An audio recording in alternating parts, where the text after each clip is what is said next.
Skyrim. I own it on PS3, Xbox 360, and PC. I spent countless hours of my life traveling from Solitude to Riften, fetching artifacts for the companions, committing heinous crimes under command of the Thieves Guild and the Dark Brotherhood, and absorbing the souls of the fearsome dragons that roam the northern province of Skyrim like a badass. And it was just announced that I could do it all again with slightly better graphics on the current gen consoles. I received this news extremely late at night, and I couldn't sleep for the remaining duration. It is one of my best memories of gaming.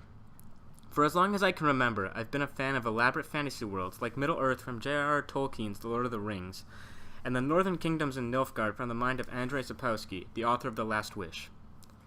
With Skyrim, the world revolved around a character that I personally created and had total control over. I could unlock the true power of the Dragonborn, decide the fate of a nation stuck in a civil war, and have a sick beard. What more could I ask for? I played constantly for about a year and a half, and dabbled in the world for a short time after, but now that I'm older and money has become a reality to me, as well as having a social life, I've started to go back on my immediate decision to purchase the new remastered Skyrim. Now, as I mentioned, I love a well-thought world. The locations, characters, and missions add so much to the lore you could swear it was straight out of an ancient religious belief system. But traveling the world was more than the pain the moment you were thrust into it with your stiff-as-a-board companion roll-off. It's nothing more than intertwining paths surrounded by mountains on all sides. Find a guardian stone here, fight a wolf there. Hell, you may even spot two enemies having a go at it. But nothing truly keeps you engaged. The town in the far east called Riften was always a pain to get to for me.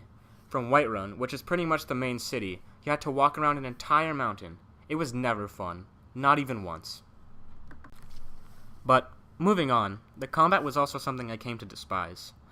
I played as a heavily armored, two-handed weapon wielder. It's a constant routine of swing, pull back, strike again, step back, and finish off with a heavy attack.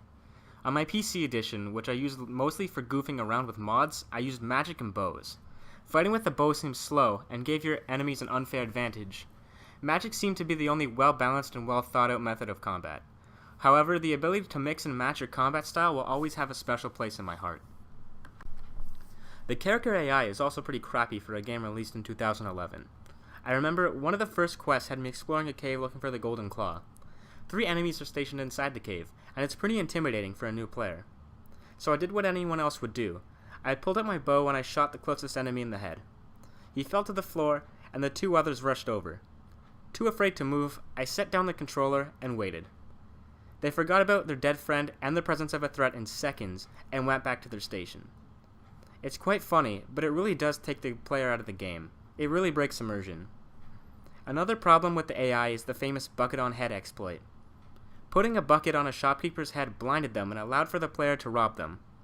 I'm not saying that I don't think it's hilarious. It just really makes you feel that every shopkeeper is extremely stupid. With the world being so huge and empty, it needed a few skirmishes along the way. These were usually in the form of dungeons, every RPG player's best friend. Sometimes they were challenging and offered a good reward, but each dungeon looked very similar.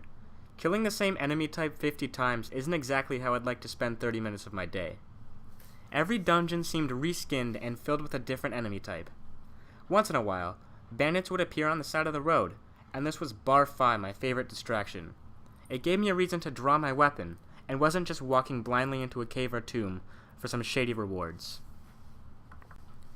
Difficulty also posed a problem for me. Although the game had level scaling, it feels too easy to mow through a field of enemies or to take down a dragon. It used to be a harrowing experience, to hear enemies talking or the pounding of wings from an unknown location. As your level increased, the game got easier and easier, to the point where most enemies inflicted little damage and died in one hit. The rise from nothing to the most powerful being in Skyrim was cool while it lasted, but it got bland very fast. My last large point for what I don't find so enjoyable is the outcome of quests. From early on, the feud between 2 armies, with only me as the warrior with the skill to turn the tides, amazed me. I could decide the fate of Skyrim, but it soon fell away into side quests, being overrun by dungeon quests where your reward was part of a shout. The guilds, although establishing a feeling of importance, did nothing to benefit my storytelling needs. Fetch this, kill him, talk to her, complete a dozen or two of mundane quests like these and suddenly you're the leader of every guild to ever be conceived of. I appreciate the gesture, but I can't be a leader if there's nothing pulling me back to the guild. Now, something that I still love and appreciate about Skyrim to this day is the voice acting in Skyrim. It may not be that emotion-filled or convincing, but every race had an accent, and that blew my mind. Argonians sounded like lizard people, and the Nords had voices that only could be attributed to Northern warriors, and that still blows my mind today. I also really appreciate the character customization during the opening of the game. You get to create your character with insane detail, including dirt on their face and nostril size. It was a step above most other character creation systems. It allowed me to play as an old Viking man, which was also really cool, seeing as most games limit your character to being young or middle-aged man. The downside, however, was not being able to change a single feature, so my character was stuck with blue face paint on for the rest of his known lifespan. The only way this could be changed was by buying the DLC and finding a character at the Thieves Guild hideout. Speaking of DLC, it really broadened the game and added some interesting plot. The conflict between the vampires and werewolves shows how the Civil War plot could have been improved, and the extension of the Dragonborn story made the world feel bigger.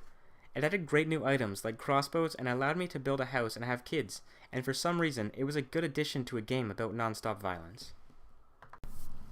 I'd like to thank everyone for watching my video, and if you enjoyed it, please like, subscribe, and share this video. Subscribing will get you entered into a draw, where a random subscriber will win a prize. The prize is undecided as of now, so leave your suggestions down below. If you feel like there is any way my videos can improve, please write me in the comment section below. All opinions are happily taken.